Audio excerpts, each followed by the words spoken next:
It's a beautiful day at Forgotten Gear Restorations. We just had a vintage Vox AC30 go out the door. The din of boiling spaghetti gravy and pasta water looms large in the background. Smells amazing too. And Joe, your amp has arrived from Virginia. I'm excited to see what you got here, buddy. She made it safe. This will be the first part in what is probably going to be a multi-part series covering this particular amp. Thank you guys for following along. Don't forget to like and subscribe. Bye. Joe, good afternoon, buddy, wherever you are. I did receive your package from UPS yesterday. I'm glad I was here when they brought it. And the package itself looks perfect. So I'm going to open her up and try to see if I can get at least the initial assessment posted up today before the end of the day, and things get a little hectic. But yeah, man, thank you so much for trusting me with your project. I know you're way out there in Virginia, and this thing sailed across the roofs of many qualified techs out there on its way over to California. Way out on the West Coast. So that means so much to me, man. But just know that I'm going to put my full heart and soul into this. And I'm really excited to get this one going for you. And I think all the gang will be too. So I will check in with you shortly. Bye. All right, again, the box is just immaculate. Very nice. Very nice. So I don't know who did the packing, but they did a great job creating some nice margins on the side. See if I can get you up there. Lots of really nice space. Whoa. I'm already seeing something cool.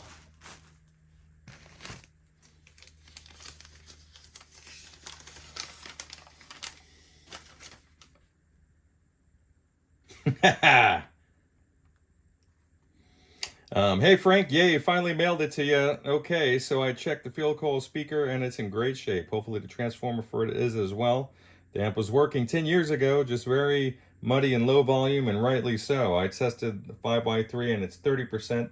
The 6SJ7 tested very good, but I don't know about noise.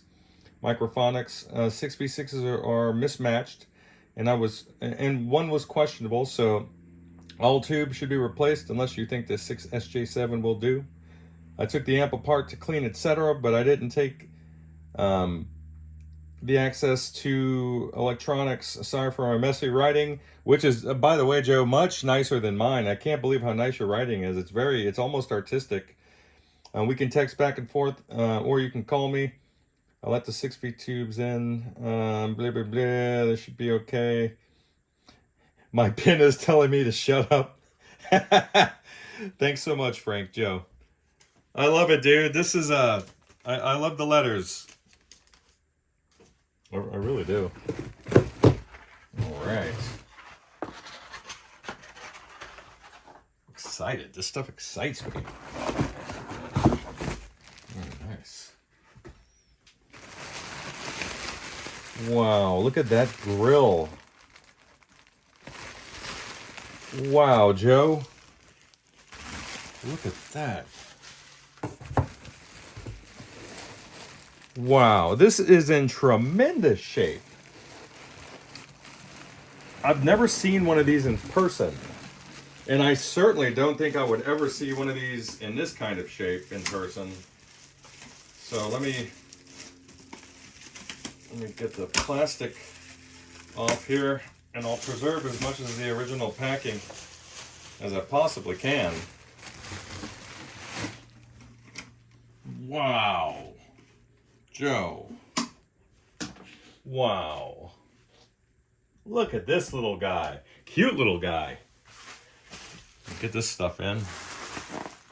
Back in there. I'm excited, man. I can't even lie about it. All right. It's kind of hard to capture the trapezoidal shape, and then the radius that they used on to round out the corners. The roundover is a nice fat radius. Like, wow, what is that? It seems like it's over an inch radius along the edges. It's got a very soft and contoured appearance.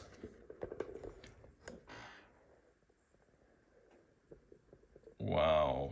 The frame for the grill cloth is in immaculate shape. I mean, there's hardly any discoloration here. I mean, was this entire thing white at one point? I can't tell you. Or an ivory? Joe, this is the most stylistically cool amp I've ever had in the shop, dude. What an amp. What a cool little guy. Let me turn her around for you. So obviously this amp was never designed to be serviced. It's going to have to be cut out, probably with a reciprocal saw, and then I'll do my best to glue it back together. There's just no way to pull that apart without breaking it anyway, so I'll just do my best.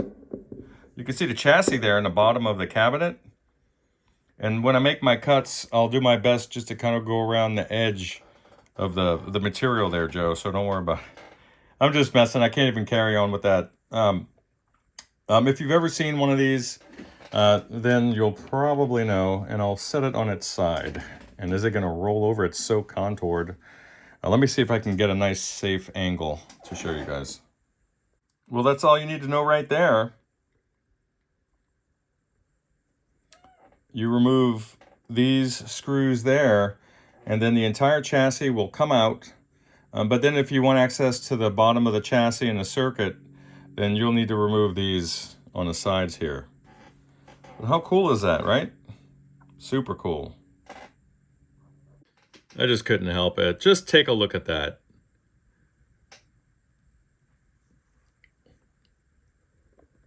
Let's take a look at that. Very nice. Gibson model BR-9. Beautiful.